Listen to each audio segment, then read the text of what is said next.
Love is in the air. Love is in the air. Yun.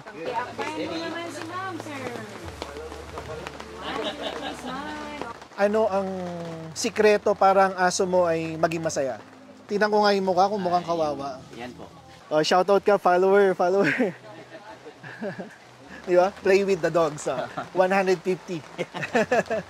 Okay, halimbawa, wala siya sa duty. Ano ang ginagawa ni Neo? Kahit tawakan ko siya bigla, hindi siya kakagat. Ay, Chong!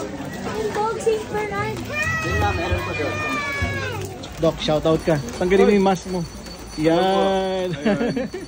Shout out sa mga Kabets. natin dyan, mga boss amo. Uuwi na si Doc. Ako maglilibot pa. Bye-bye na. Bye-bye. Yun, bye-bye! Isang magandang araw mga boss amo. Dumayo ako sa Baguio City para sa isang family vacation. Bukod sa family bucket list, ay may personal bucket list ako. Ito ay ang hanapin at damahin ang buhay ng aso ng mga sikat na St. Bernard of Baguio City. May nakapagsabi sa akin, itago na lang natin sa pangalan na Doc Nicer, na sa Mines View Park ko daw matatagpuan ang mga St. Bernard na hinahanap ko. At ito ang kwento namin sa inyo ngayong araw. Pagdating ko nga agad sa Mines View Park cashier ay supero followers agad ang bumungad.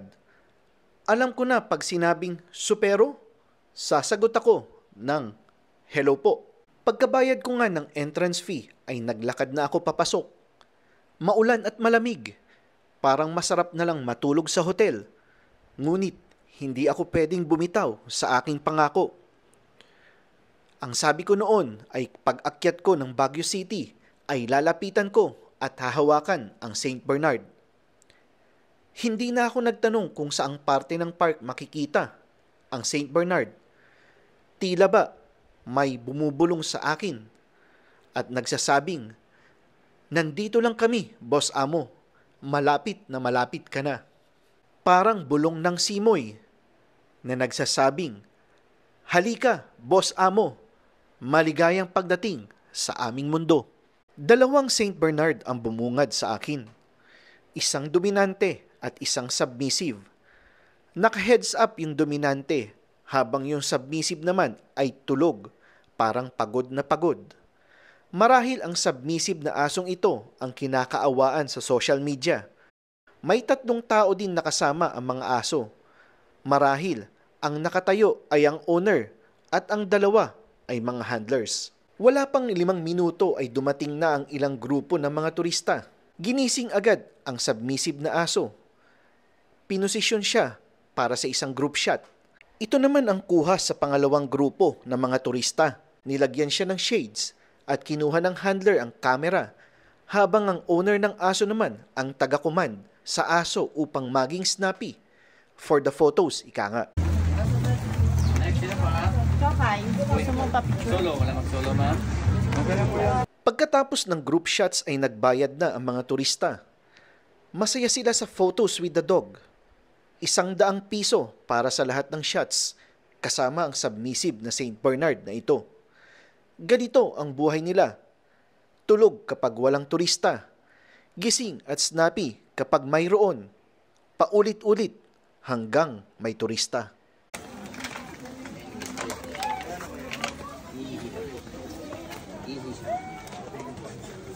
Wiwi lang gijing girl.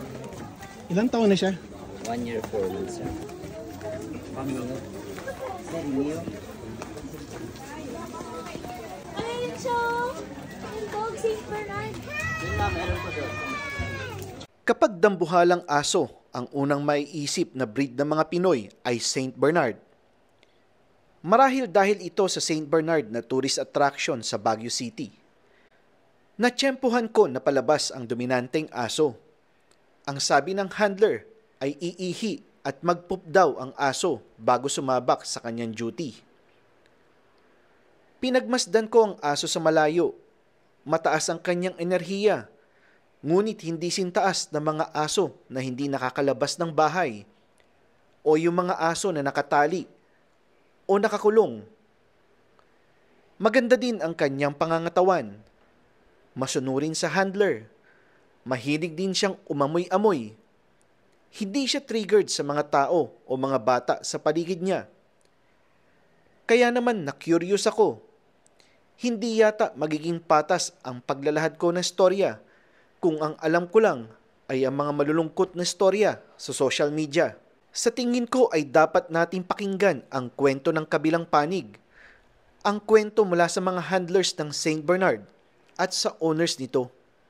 At kung ano ang masasabi nila sa mga bashers. Magandang hapon po sa lahat at welcome sa Supero. Nandito ako ngayon sa Baguio at isa sa mga pakay ko ay bisitahin ang mga sikat na St. Bernard dogs. At kasama ko ngayon ang isa sa mga handlers ng St. Bernard na to. So, sir, introduce yourself.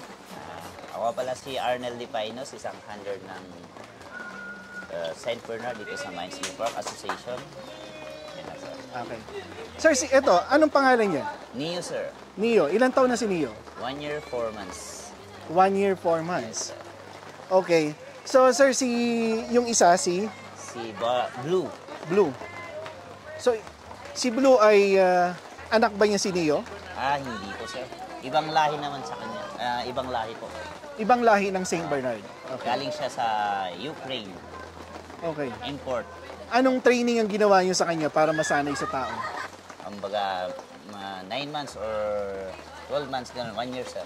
Winowalk muna namin sila. 6 months hanggang sa 1 year, sir. Hanggang masanay sila sa taong maraming nakikita. Okay, so 6 months to 1 year old, hindi pa sila duty dito. Hindi po po. 1 year na yan, sir. Mga 1 year, 1 month, 1 year, 2 months, ganun, sir. Pwede na silang Pwede mag-duty. na sila mag-duty. Okay. Locally bred na ba siya? Local breed po to, si Neo. Ngayon, may puppies kayo? Wala pong available. Nag-hit pa lang po yung babae namin, sir. Yung babae nagjo-duty rin dito? Hindi po. Hindi po pang duty ang mga babae dito, sir. Female na dog. Oh, okay. Kumbaga, nagpo-produce lang sila ng puppies. Kasi lalaki, mas bulky tingnan. Mas malaki yung Okay. katawan nila. Oo. Sir, may instance ba na may pusang dumaan, hinahabol niya? Titingnan niya lang, sir. Hindi niya habulin? Hindi yun. Kasi nasanay din siya? Oo. Okay. Sa inyo, no? Bukod dito, sir, after dito, ang alam kasi sa social media, yung mga St. Bernard dito, lagi silang nagjo-duty. Hindi po. Dito po, sa Mindsview Park, by association yan. Meron 12 na dogs po yan. Kumbaga, bukas ibang dogs na naman. Salit-salitan sila. Sa isang buwan, 4 lang sila mag-duty. Okay, Para pangbili nila ng dog food din. Pang maintenance nila. halimbawa si Neo, 4 na beses lang siya sa isang buwan mag-duty. Yes. Yun naman pala. Hindi araw-araw. So ang nangyayari kasi mga boss, ang alam nung mga nasa social media, halimbawa si Neo, araw-araw siyang nandito. Hindi po. Hindi ganon. Hindi po. Okay, halimbawa wala siya sa duty. Ano ang ginagawa ni Neo? Nasa bahay lang po. Sa bahay, kumbaga, ngayon, bukas, rest day niya. Okay. Tapos kinabukasan, pwede namin i-walk. Okay. Jogging. So, winowalk niyo sila. Gina-jogging niyo. Everyday may activity sila. Hindi naman, sir. Kumbaga, sa bahay, matutulog. Kumbaga, ngayon, sir, di ba? Oo. Ngayon, bukas, rest naman niya. Kinabukasan, kung gusto mong i-walk mo rin, sir. Tsaka kinabukasan, papaliguan mo na siya. Okay. Yan. Okay. So, hindi siya kagaya ng ibang aso na nakakulong lang. Ako po. Okay. Sige. Nice. Anong masasabi niyo sa mga... Kasi sa social media, laging binabash yung St. Bernard ng Baguio. Ngayon, sabi nila, kawawa naman daw yung aso. Tapos, pinagkakakitaan yung aso. Anong masasabi niyo doon? Anong masasabi mo doon sa mga nambabash? Nang babash. Number 1 kasi sa mga nang babash, yung mga mata nila. Diba? Pula daw yung mata. Ito pa ang masasabi ko doon sa sinasabi nilang pulang mata. Normal lang po yan sa malalaking aso. Tsaka sila, sabi nila, naglalaway. Yeah. Hindi nila alam, dyan lumalabas yung pawis nila. Pawis. Okay. Ganyan po ang masasabi ko sa mga bashers. Kaya, yung mga nagsasabing animal cruelty, basahin nyo muna yan. Yan, oo. At saka ito, may permit to, di ba? Armor permit po yan. Kompleto. Hindi po yan ilalagay dito na walang permit, sir. Yeah. And siya, complete vaccine Complete siya. vaccine. May anti-rabies. Lahat. So, sa tingin mo ba, si Neo ay fulfilled dog? Opo, sir. Nakakulong ba siya sa bahay? Hindi po. Tali ho siya. Tali. Oo. Kumbaga, Okay. ito yung kulungan kulungan niya, mahaba yung tali niya para makapag... Minsan, tinatanggal din namin tong chain nila. Pinapaikot din namin dun sa kulungan nila. Okay. Siguro ang improvement dito, kung pwede, lagyan nyo ng ano, ng parang steel matting, tapos i-off leash nyo dito. Di ba? Play with the dogs. 150. Magkano pa lang charge pag magpapapicture? Dito, group po 100. Yung solo po, ganun din po. Nakakapagbigay ba siya ng livelihood sa asosasyon?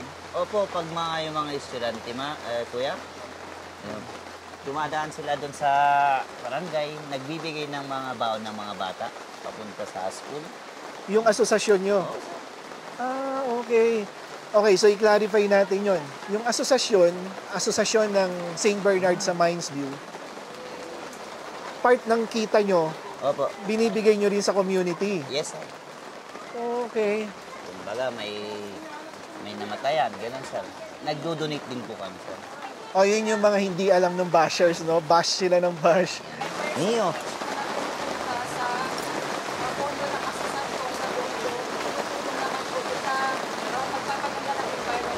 Yes, sir. Okay, so may percentage doon sa kita ng asosasyon na itutulong sa environment or sa community. Yes, sir. Okay, sige. Okay. No playing, sit down. Lay down. Good job. Ayan, lay down. So, Steady. anong alam niyang basic obedience?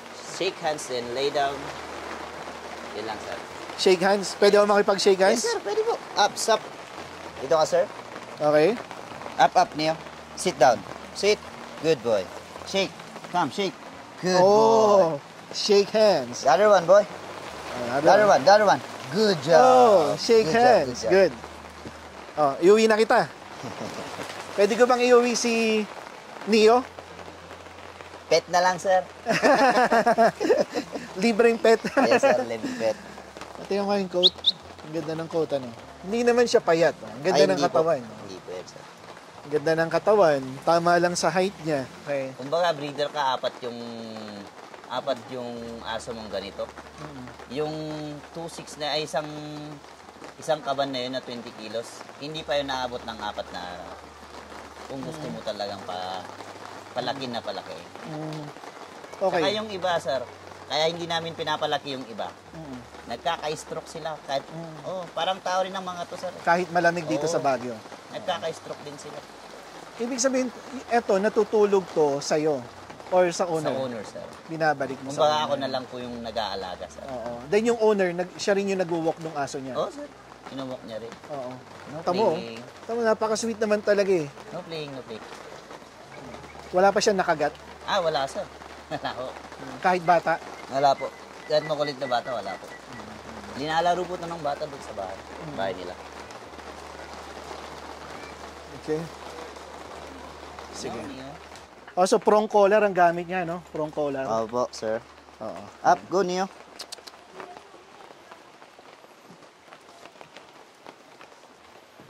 Hindi, No playing, Neo.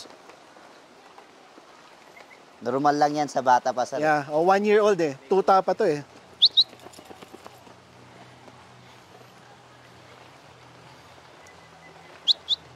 Neo. Hindi sa akin, kung talagang ito hindi fulfilled, pag ito talaga hinawa ko, babatakin ka nito, hilahin ka na nito eh. Di ba?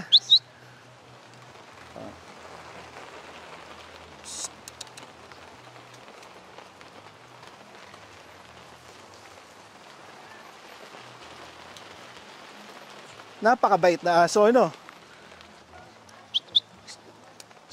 Sit. Sit. Sit. Sit. Good po. Good. Edwin po, Edwin. Ikaw ang may-ari. Opo, As in, ikaw naman ang ako talaga yung may-ari kay... Ano pangalan niya? Blue po, Blue. Ilang taon na siya? Kawawan year lang po. Okay. Pwedeng hawakan? Pwede po. Oh, ito yung sinasabi ng mukhang kawawa, sir. Opo. Ano Ito po- masasabi iba mo kasi doon? ito eh. Ito po kasi anak ng import natin. Kaya Okay. iba yung mukha. Ayan. Kaya parang kawawa yung mukha. Yung singkit oh, walang mata. Sa mga nagsasabing mukhang kawawa, ano masasabi mo doon? Ay, Ay, yung mga pan po, nagsasabing kawawa po, hindi po kawawa po yan. Talagang normal po lang talaga sila. Tingnan ko nga yung mukha kung mukhang Ay, kawawa. Yan po. Talagang singkit po yan.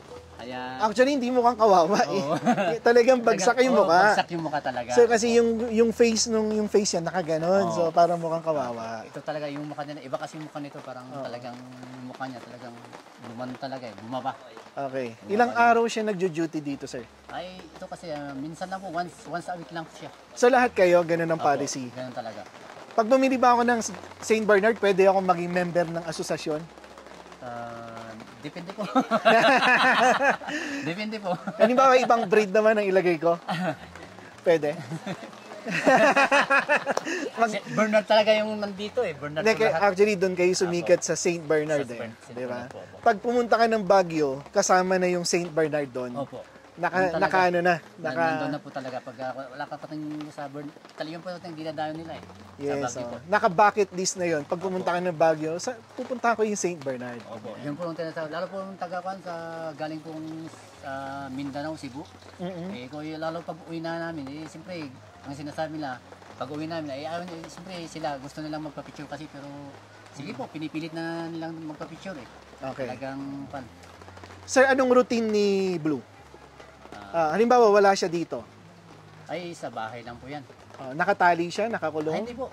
Nasa loob ng bahay po yan. Nasa loob ng Sa bahay bahay. po yan, opo. Okay. Yun po yung bahay nila sa loob ng bahay. So, kalaro ng Kasama mga anak mo, ganyan. Opo, yung mga anak ko, saka yung mga kasama din nila ng St. Bernard. Ilan na St. Bernard mo, sir? Bali, siyam na po. 9 na St. Bernard po yan. Pag nakita mo kasi sa picture, parang iisipin mo animal cruelty. Yes po. Pero in reality, sa mga kinikwento nyo, tsaka sa na-feel ko, no, sa energy ng aso, hindi sila neglected dogs at hindi sila pinagkakakitaan lang. Hindi po. Asa kasi marami sa ito yung kung kasi ito, yung tinutulungan po. Opo, yung may sakit, nagkukan po kami, concert po ako, gano'n. Gano'n po. Hindi po kami lang po yung nakakuan po dito, pero hindi po. Marami talaga yung tinutulungan. Opo, hindi lang po yun. Okay. Etong hygroma niya, sir. Ay, yan po lang, talagang kuan po tatagin nila yan. Sana kasi yeah. siguro yung kuan nila, matulog sila, pero maalis din po yan. Yeah, actually maalis to kasi Opo, yung mga alabay ko nagkakaganito eh. Opo, Maalis din yan. Sir, gaano ka nakatagal nag-aaso? Matagal na rin yung nagpipicture kami dito eh. Almost may 15 years o 20 years yata dito. 2007 ano? O 2007 kayo nag-umpisa rito. Since 2007 nandito na kayo. kami. Opo. Kayo ang una? Meron po yung mas una po dun sa Burnham noon, nung matanda.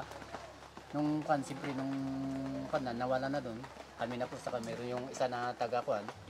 Pagkatapos, pumunta rin yung kan, ano ba yung mga kasama namin taga Baguio, ay nga taga Mines View. Opo. Kami na po yun. Sa Mines View kayo ang pinakauna. Pinakauna, sa Mines View po. Since 2007. Grabe, ang tagal na. Matagal na rin po. Oo. Kaya hanggang ngayon, namamatay din po. Papalit-palitan. Oo. Yung pinakamatanda mo wala na. Ay, wala na po. Ito na kasi, ito na. Kawawan niyo lang po. Si, ano mo yan? Okay. Puro bata ngayon na naipalit. Sir, para since matagal ka na rin sa pag-aaso, ano ang sikreto para ang aso mo ay maging masaya? Siyempre, ikon mo siya. I-walk mo siya. Kailangan pong i-walk mo siya. Kailangan din kasi nila yan eh.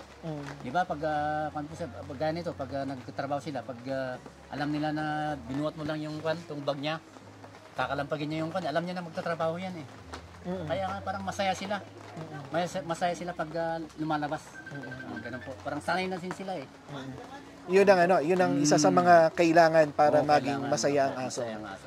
Saan mo siya winowalk? Pumupunta ka ba sa mga park dito? Hindi po, dun sa amin, pataas din po minsan, sinasakay ko po sa sasakyan, nilalabas ko rin. Minsan, yun po. Ako po si Ria. Isa po sa mga handlers din po dito. Masasabi ko lang po sa mga nangbabash po, we assure you na hindi po kawawa yung mga aso dito. Kasi po, binibigay naman namin yung tamang treatment sa kanila, yung mga kailangan nila, yung pagkain naman nila kompleto, with meat pa. Kami minsan wala ngang meat eh. Yung mga vaccine nila, kompleto po lahat yan. Hindi po kami nagkulang sa pag-aalaga sa kanila. Yun lang po. And thank you. Tinitrain niya yung mga aso? Aso niya na po. Anong kulay? Mga puti. Puti lang? Pure white? Malalaki din. Oh, okay. Malalaki din. Ano, napapanood mo siya? Napapanood ko pa siya, pero nag-aaway sila. Oo. Parang nag-aaway. Oo. Pero tinitry niya lang. Oo. Oo. Ano masasabi mo? Okay lang naman, pero Sa inyo ba pinagsasama-sama niyo rin? ay, Etong dalawa, hindi. hindi po. Yung mga iba kasi pinagsama, yung hindi makulit. Oo. Pag yung hindi makulit, hindi namin sama. Hindi, yung pinagsasama-sama, baka ako yun. Ito ba yun? Oo. Iba kasi temperament ng mga yun pag nasa mood sila. Ikaw ba yun? Baka ikaw yung nakikita ko eh. Baka maalala yung mukha mo eh. Ikaw yata yan eh. Uy, ikaw yun. Ikaw yata yun. Bakit mo pinapanood?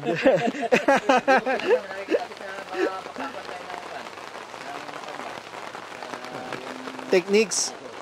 Oo. Sila Neo at Blue ay ang mga aso na may misyon, ang magbigay ng kabuhayan para sa kanilang mga boss amo, ang makapagpasaya sa mga turista na bibisita sa Baguio, at ang tumulong sa komunidad sa oras ng pangangailangan. Para sa akin, ang asong fulfilled ay ang asong ginagamit ang 4 na paa sa paglakad at pagtakbo. Ginagamit ang ilong upang amuyin ang iba't ibang amoy sa kanyang paligid. Nakakalabas ng cage o bahay upang magamit ang lahat ng kanilang senses. Si Neo at Blue ay pumapasok sa aking criteria na ito. Love is in the air. Love is in the air. Yun. Patibay daw ng relasyon yan, sir. Oo. Ginawa man na pangkabuhayan, ngunit sila ay fulfilled base sa mga sinabi ng owner at handlers. Mas maswerte pa nga sina Neo at Blue kaysa doon sa mga aso na habang buhay na nakakulong at nakatali. Kaya't bago tayo tumingin sa iba, tingnan muna natin ang ating mga sarili. Baka naman mas masahol ka pa, di ba? Heart naman kayo, ate, kuya. Heart naman. Yan, sige, dikit nyo. Good. Smile. Isa pa. Good job. Okay. Kami yun. Yun lang po sa ngayon at maraming salamat sa panunood.